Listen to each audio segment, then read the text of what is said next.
सुज्ञानुर विभव निशिनासा, वचन किरण मुनि कमल विकासा।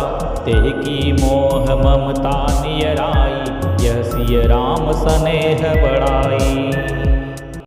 जिन राजा जनक का ज्ञान रूपी सूर्य भव रूपी रात्रि का नाश कर देता है, और जिनकी वचन रूपी किरणें मुनि रूपी कमलों को खिला देती हैं, क्या मोह और ममता उनके निकट भी आ सकते हैं? यह तो श्री सीताराम जी के प्रेम की महिमा है। विषयी साधक सिद्ध सयाने, त्रिविध जीव जग वेद बखाने। राम स्नेह सरस मन जासु, साधु सभा बड़ आदर तासु। विषयी साधक और ज्ञानवान सिद्ध पुरुष जगत में ये तीन प्रकार के जीव वेदों ने बताए हैं। इन तीनों में जिसका चित्त श्री राम जी के स्नेह से सरस सराबोर रहता है, साधुओं की सभा में उसी का बड़ा आदर होता है। सोहन राम प्रेम बिनु ज्ञानो, करण धार बिनु जीम जल जान। मुनि बहु विधि विदेहु समुझाए, राम घाट सब लोग नहाए। श्री राम जी के प्रेम के बिना ज्ञान शोभा नहीं देता। जैसे कर्णधार के बिना जहाज वशिष्ठ जी ने विदेहराज जनक जी को बहुत प्रकार से समझाया, तदंतर सब लोगों ने श्री राम जी के घाट पर स्नान किया। सकल शोक संकुल नर नारी, शोभासर बीतेउ बिनु बारी। पशुखग मेघनान कीन हारु, प्रिय परिजन कर कौन विचारु। स्त्री पुरुष सब शोक से पूर्ण थे। वह दिन बिना ही जल के बीत गया। भोजन की बात तो दूर रही, किसी ने जल तक नहीं पिया।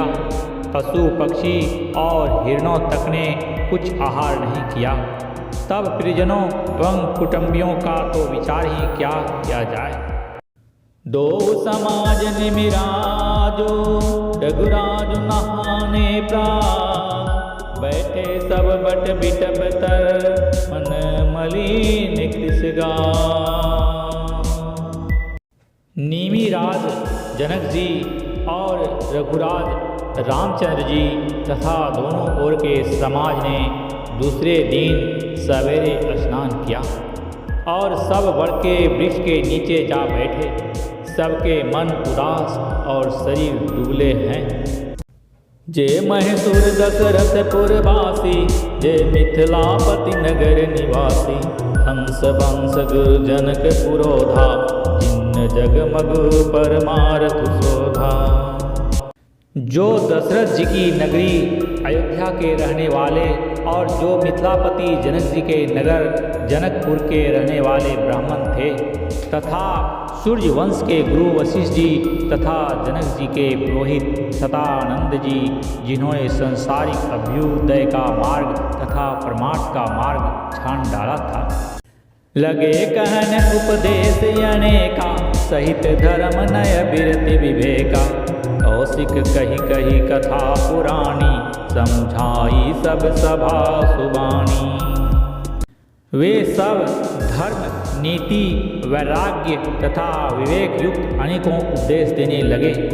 विश्वामित्र जी ने पुरानी कथाएं इतिहास कह कह कर सारी सभा को सुंदर वाणी से समझाया। तब रघुनाथ कौशिक कहीं कहेऊ, नाथ काल जल बिनु सब रहेऊ। मुनि कह उचित कहत रघुराई, गयऊ बीत दिन पहर अढ़ाई। तब श्री रघुनाथ जी ने विश्वामित्र जी से कहा कि हे नाथ, कल सब लोग बिना जल पिए ही रह गए थे, अब कुछ आहार करना चाहिए। विश्वामित्र जी ने कहा कि श्री रघुनाथ जी उचित ही कह रहे हैं, 2.5 पहर दिन आज भी बीत गया। ऋषि रुख लग कहते रहु तिराजो, यहाँ उचित नहीं असन अनाजो। कहा भूप भल सबहि सुहाना, पाई रजाय सुचले नहाना। विश्वामित्र जी का रुख देखकर तिरहुत राज जनक जी ने कहा, यहाँ अन्न खाना उचित नहीं है। राजा का सुंदर कथन सबके मन को अच्छा लगा। सब आज्ञा पाकर नहाने चले। तेहि अवसर फल फूल दल मूल अनेक प्रकार लई आए वनचर विपुल भरि भरि कांवरि भार। उसी समय अनेकों प्रकार के बहुत से फल फूल पत्ते मूल आदि बंगियों और बोझों में भर भर कर वनवासी कोल किरात लोग ले आए। श्यावर रामचंद्र की जय।